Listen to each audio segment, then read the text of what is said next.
بسم اللہ الرحمن الرحیم۔ جنگ احزاب میں حضرت سیدنا جابر رضی اللہ تعالی عنہ نے حضور سرور عالم صلی اللہ تعالی علیہ وآلہ وسلم کی دعوت کی اور ایک بکری ذبح کی۔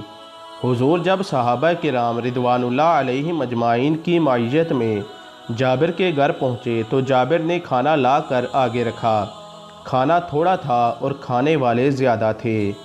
حضور نے فرمایا، تھوڑے تھوڑے آدمی آتے جاؤ اور باری باری کھانا کھاتے جاؤ۔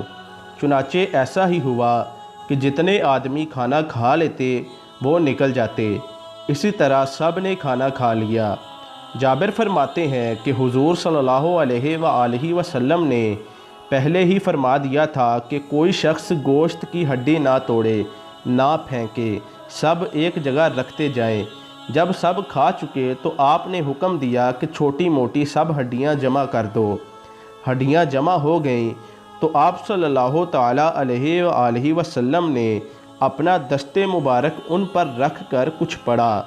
آپ کا دست مبارک ابھی ہڈیوں کے اوپر ہی تھا اور زبان مبارک سے آپ کچھ پڑھ ہی رہے تھے کہ وہ ہڈیاں کچھ کا کچھ بننے لگیں، یہاں تک کہ گوشت پوست تیار ہو کر کان جاڑتی ہوئی وہ بکری اٹھ کھڑی ہوئی۔